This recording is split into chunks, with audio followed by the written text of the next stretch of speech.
एक दिन शाम का समय, प्रदोष का दिन, प्रदोष का दिन, प्रदोष काल, शाम का समय, भगवान देव अधिदेव महादेव माँ जगतजननी पार्वती जी के साथ में भ्रमण पर निकले। देखिए, अगर प्रदोष का व्रत नहीं कर सकते, प्रदोष के दिन आप व्रत नहीं कर सकते, मान लो आपसे भूखा नहीं रहा जाए, प्रदोष का व्रत नहीं कर सकते, प्रदोष के दिन आप भूखे नहीं रह सकते, मंदिर भी नहीं जा सकते, दिया भी नहीं लगा सकते, तो शिव महापुराण की कथा कहती है कि प्रदोष के दिन, प्रदोष काल में अपने ही दरवाजे के पास में देवाधिदेव महादेव का स्मरण कर कर लक्ष्मी की वृद्धि के लिए, कार्य सिद्धि के लिए, संपदा को प्राप्त करने के लिए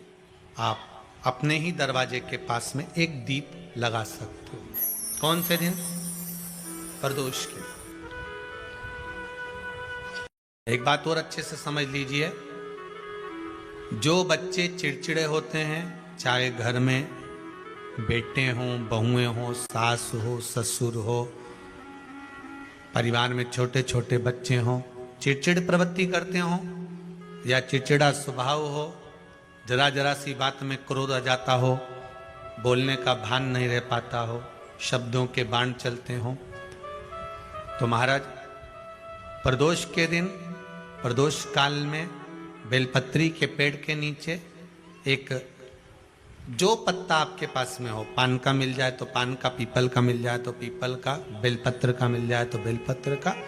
उस पत्ते पर मात्र थोड़ा सा शहद और 7 दाने चावल के रखकर घी का दिया लगा दो महाराज, और थोड़ा सा जल हाथ की अंजलि में लेकर भगवान देवाधिदेव महादेव का स्मरण कर कर कि इस बेलपत्री के वृक्ष के नीचे माता लक्ष्मी, पार्वती, सरस्वती विराजमान है। इसी बेलपत्री के पेड़ के नीचे मेरे देवाधिदेव महादेव का 12 ज्योतिर्लिंग का स्वरूप प्रकट है। उनका स्मरण कर कर जल चढ़ा दीजिए और उसका स्मरण कर लो जो चिड़चिड़ प्रवृत्ति करता हो, क्रोध करता हो, जिसको बोलने का भान नहीं होता हो, सम्मान नहीं देता हो, अपशब्द कहते हो, उनका स्मरण कर कर आप छोड़ेंगे। एकदम एक प्रदोष करेंगे, दूसरे प्रदोष तक तो आपको कोई दिक्कत ही नहीं। 2-3 प्रदोष कर कर देखिए, बाबा कृपा करें। बच्चों को पढ़ने का कह रहे हो, पढ़ने बैठो, पढ़ने बैठो, पढ़ने बैठो, पढ़ने बैठो, तो एक आध प्रयास बच्चों के लिए भी कर लिया करो कि भाई ठीक है, बच्चे लोग विद्या में प्रबल होंगे।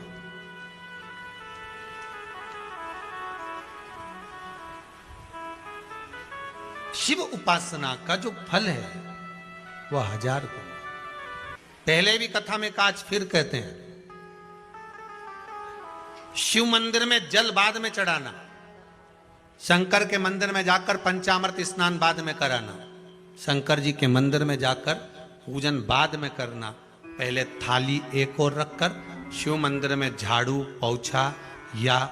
जो बेलपत्री, निर्माल्य जो भी रखा हो, उतरा हुआ सामान, उसको भरकर कहीं एक और जहां मंदिर वाले रखते हो वहां ले जाकर रख दो, झाड़ू पोछा एक बार जरूर। पूजन करने से पहले सबसे पहले सफाई का ध्यान रखो, और एक विश्वास रखना, आप मंदिर की सफाई नहीं कर रहे हो, फिर निवेदन करूंगा आपको,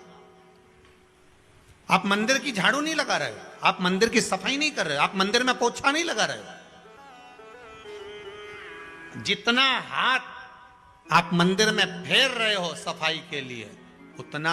आपके जीवन में जितना दुख है, जितनी तकलीफ है, जितना कष्ट है, जितनी बीमारी है, उस पर हाथ फेर रहे हो, मंदिर में नहीं फेर रहे हो। नहीं तो सारी दुनिया में जितने मंदिर हैं, सारे मंदिरों में ट्रस्टियों ने कुछ ना कुछ लगा के रखा है। स्वीपर आता है, साफ करके जाता है, ये आएगा सफाई कर कर जाएगा, पंडित जी होंगे तो बुआरी लगा देंगे, पंडित जी होंगे सफाई कर देंगे। उन्होंने तो पंडित जी को बोल के रखा कि साफ कर दो, पंडित जी करते भी हैं, पर पहला फर्ज आपका है कि आप